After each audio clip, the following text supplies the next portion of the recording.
ما كان محمد أبا أحد من رجالكم. بسم اللہ الرحمن الرحیم. السلام علیکم ورحمۃ اللہ. علامہ اقبال اوپن یونیورسٹی کے اسٹوڈیو سے میں ہوں doctor Ahsan Mahmood, department of حدیث اینڈ حدیث سائنسز سے. عزیز طلباء و طالبات، ہم تاریخ حدیث کے بارے میں پڑھ رہے ہیں اور ہمارا یہ سلسلہ مشہور محدثین کے تعارف پر مشتمل ہے. اس ایپیسوڈ میں انشاءاللہ ہم 7ویں صدی ہجری کے کچھ اہم اور نامور علماء اور ان کی حدیث سے متعلق خدمات کا مختصر تعارف پیش کریں گے. ان محدثین میں مجد الدین ابن اثیر، عز الدین ابن اثیر، ابن صلاح، امام نووی اور ابن تیمیہ رحمہ اللہ جیسے جلیل القدر علماء کا تذکرہ کیا جائے گا. مجد الدین ابن اثیر جزری رحمہ اللہ 544 ہجری میں پیدا ہوئے اور ابن اثیر کے نام سے معروف ہوئے. ان کے بھائی عز الدین علی بھی جلیل القدر عالم تھے. ان کو جوانی میں ہی وزارت کی پیشکش ہونے کے باوجود انہوں نے زہد اور تقوی کی بنیاد پر اسے قبول نہ کیا. وزارت کی بجائے انہوں نے علمی خدمات کو ترجیح دی اور یہ سلسلہ جاری و ساری رہا، حتیٰ کہ بیماری کے دور میں بھی تالیف و تصنیف کا سلسلہ انہوں نے جاری رکھا. ان کی سب سے مشہور کتاب جامع الاصول ہے، جس میں موطا، صحیحین اور سنن اربع کی روایات کو تبویب اور علامات کے ساتھ جمع کیا گیا. اسی طرح ان کی ایک اور بڑی اہم کتاب النہایہ فی غریب الحدیث کے نام سے معروف اور مستند کتاب ہے. شیخ مجد الدین کی وفات 606 ہجری میں موصل میں ہوئی اور وہ فقہ، حدیث، لغت اور تفسیر کے جلیل القدر عالم کے طور پر پہچانے گئے. مجد الدین ابن اثیر کے بھائی عز الدین ابن اثیر بھی مشہور محدث ہیں، جو 555 ہجری میں جزیرہ ابن عمر میں پیدا ہوئے اور انہوں نے بغداد، دمشق، حلب اور موصل کے اکابر علماء سے استفادہ کیا. اپنے دور کے ممتاز محدث اور مورخ بنے. حافظ ذہبی رحمہ اللہ نے انہیں امام، علامہ اور فخر العلماء کہا ہے. صحابہ کرام کے حالات و انصاب میں مہارت کی وجہ سے بہت معروف ہیں. ان کی مشہور کتاب اسد الغابہ فی معرفت الصحابہ بہت ہی معروف کتاب ہے، جس سے بعد کے علماء نے بھرپور استفادہ کیا. اسی طرح ان کی دوسری کتاب الکامل بہت اہم کتاب ہے جو تاریخ کے اوپر لکھی گئی. عز الدین ابن اثیر رحمہ اللہ نے بہت زیادہ تصنیفی خدمات انجام دی، حکومت وقت کے سفیر بھی رہے اور تاریخ و حدیث میں ان کا مقام بہت اعلیٰ و عرفہ ہے. اسی طرح جو تیسرے محدث ہیں جن کا ہم یہاں پر ذکر کریں گے وہ امام ابن صلاح رحمہ اللہ ہیں. ان کا پورا نام ابو عمر عثمان بن عبد الرحمن اور ان کا لقب تقی الدین ہے اور ابن صلاح کے نام سے مشہور ہوئے. 522 ہجری میں عراق میں پیدا ہوئے. ابتدائی تعلیم اپنے والد سے حاصل کی، پھر بغداد، شام، حلب، خراسان اور نیشا پور کے علاقوں کے اسفار کیے. مسلسل محنت اور علوم حدیث اور فقہ شافی میں بلند مقام حاصل کیا اور شام میں قیام کے بعد شیخ الاسلام اور مفتی کہلائے. حدیث میں ان کی عظمت کا یہ حال تھا کہ لفظ شیخ جب بھی مطلقاً بولا جاتا تو اس سے مراد ابن صلاح ہی ہوتے. ابن صلاح رحمہ اللہ کے بارے میں حافظ سخاوی نے اپنی کتاب فتح المغیث کی ابتدا میں لکھا ہے کہ وہ تقی الدین تھے اور امام تھے، حجت الاسلام تھے، حافظ تھے اور مفتی عراق تھے. دینی علوم میں انہیں خاص مہارت حاصل تھی اور تمام مذاہب سے واقف تھے.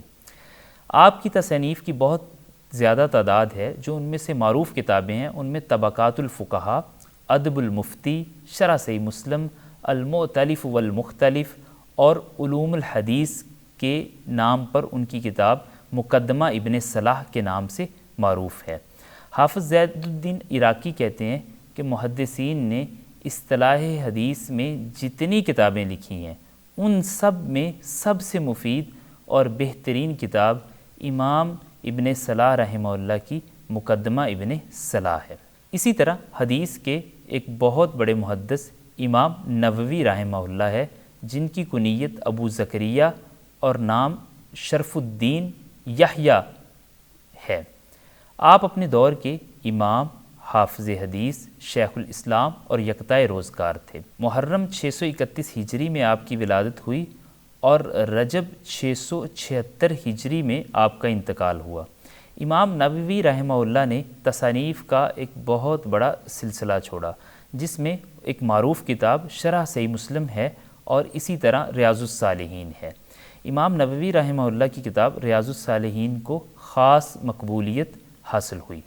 ریاض الصالحین کے بارے میں بڑے بڑے ائمہ، جن میں عصر حاضر کے بھی امام شامل ہیں، جیسے امام ابن عثیمین رحمہ اللہ، وہ فرماتے ہیں کہ ریاض الصالحین کو جو مقبولیت حاصل ہوئی ہے، میری یہ بڑی خواہش ہے کہ اللہ تعالی ہم سے بھی کوئی ایسی کتاب لکھوا لے جس طرح ریاض الصالحین کو مقبولیت ملی ہے اس کو بھی اسی طرح مقبولیت ملے، یعنی کہ بعد میں آنے والے علماء نے اس پر رشک کیا۔ اسی طرح ان کی کتاب الاذکار، الاربعین اور الارشاد اور التقریب ہے۔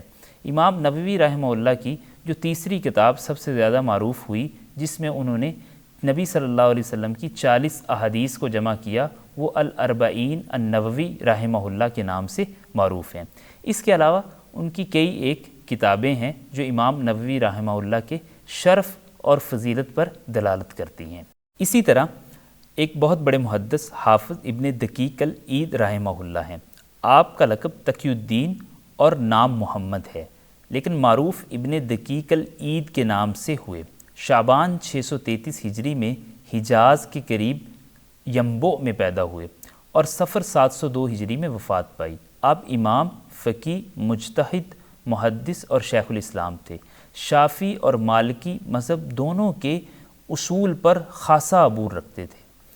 اہم تصانیف میں شرح عمدۃ الاحکام اور کتاب الالمام باحادیث الاحکام ہیں، یہ ان کی دو معروف کتابیں ہیں۔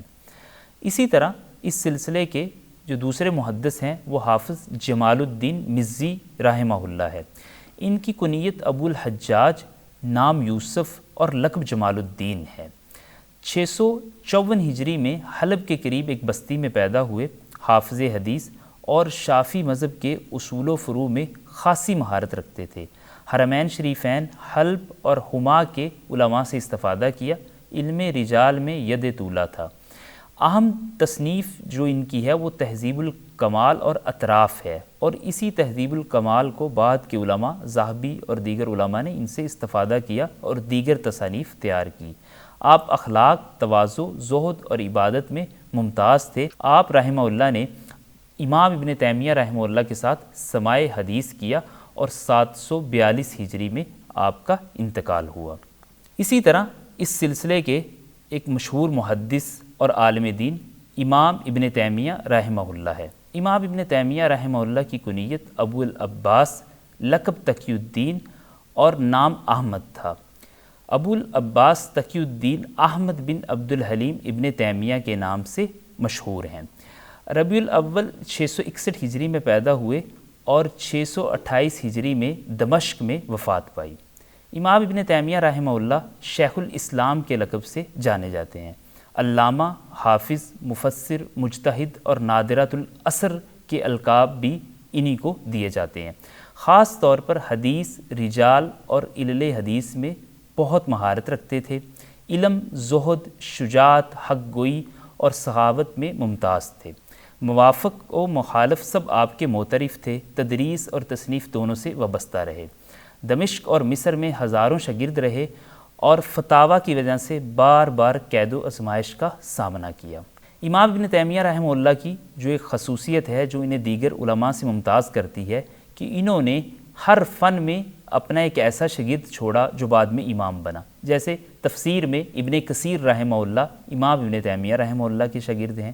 اسی طرح ابن القیم رحمہ اللہ جو خود امام ہیں وہ امام ابن تیمیہ رحمہ اللہ کے شاگرد ہیں۔ امام ذہبی، ابن قدامہ مقدسی رحمہ اللہ، یہ سارے بڑے بڑے ائمہ امام ابن تیمیہ رحمہ اللہ کے شاگرد ہیں۔